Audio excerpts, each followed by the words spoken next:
Mahakal en 1994, réalisé par Shyam et Tulsi Ramsey, est une véritable curiosité cinématographique. Un croisement inattendu entre le slasher américain et le masala bollywoodien. Clairement inspiré, ou devrais-je dire, pillé, par A Nightmare on Elm Street, le film offre une version indienne, improbable, de Freddy Krueger, mélangeant horreur, comédie musicale et un jeu d'acteurs résolument exagéré.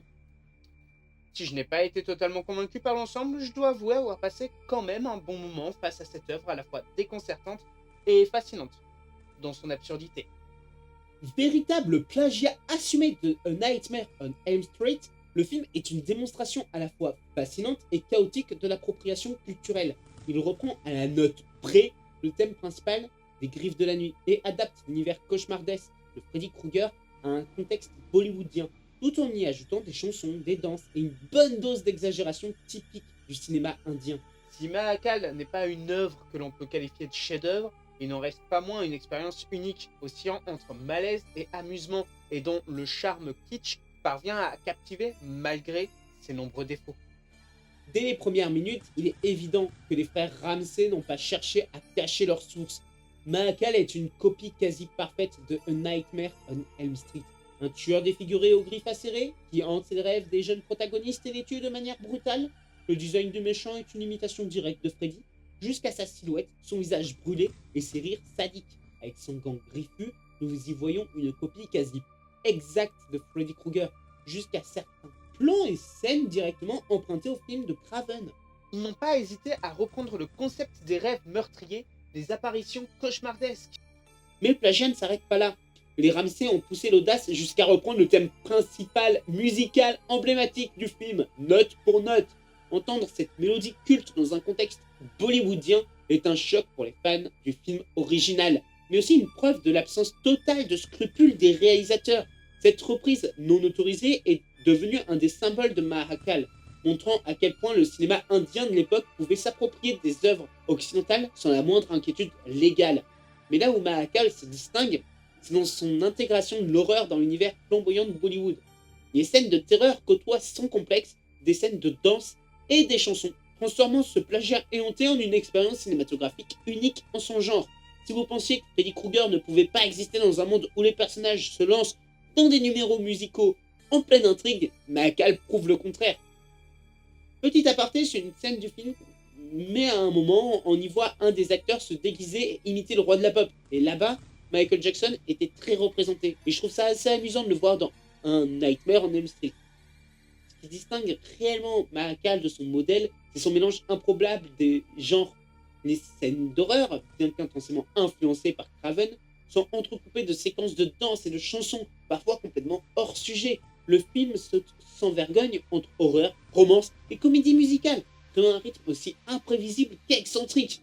Les scènes d'horreur, bien que maladroitement réalisées, ont un charme kitsch indéniable, amplifié par le jeu excessif des acteurs et les effets spéciaux rudimentaires. Par exemple, une scène censée être terrifiante est soudain interrompue par un numéro musical où les personnages dansent joyeusement, comme si la menace du tueur était en fait inexistante, oubliée. Mais ce chaos contribue aussi au charme unique du film.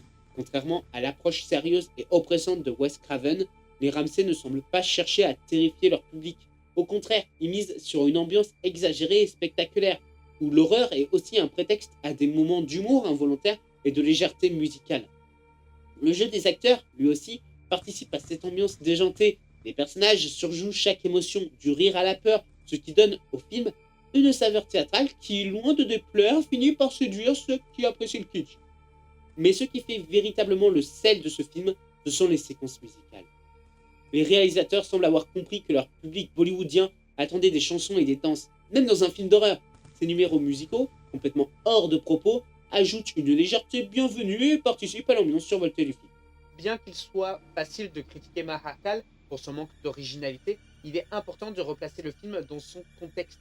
Les Ramsey étaient célèbres pour leur capacité à adapter les grandes tendances du cinéma occidental au goût du public indien. Leur stratégie consistait souvent à copier directement des films étrangers tout en les adaptant au code de Bollywood. Dans le cas de Mahakal, le plagiat va si loin que l'on devient presque un hommage. Les scènes inspirées d'Elm Street, bien que maladroitement exécutées, montre un certain respect pour l'œuvre originale. Les Ramsay ne se contentent pas de copier, ils réinterprètent les cauchemars de Craven à travers le prisme de la culture indienne, créant une œuvre hybride qui, malgré ses défauts, possède une identité propre. Objectivement, Mahakal n'est pas un bon film. Son scénario est prévisible, son plagiat est flagrant, et ses effets spéciaux datés n'aident pas. Pourtant, il est impossible de nier qu'il a un charme particulier. C'est le genre de film qui, malgré ses défauts, ou peut-être grâce à eux, finit par divertir. Une petite sorte de nanar, au final. Le jeu exagéré des acteurs, les séquences musicales improbables et l'esthétique typique années 90 en font une expérience unique. Même si je n'ai pas vraiment aimé le film, en tant qu'œuvre horreur, j'ai passé un bon moment grâce à son énergie débordante et son côté décalé. Et c'est ça le plus important. En fin de compte, Mahakal est un film difficile à juger. Son manque d'originalité et ses emprunts flagrants en font une œuvre problématique sur le plan artistique. Mais en tant qu'expérience cinématographique, il est indéniablement divertissant. En conclusion, Mahakal est un parfait exemple de l'exubérance bollywoodienne appliquée à un genre qui, à première vue, semble incompatible.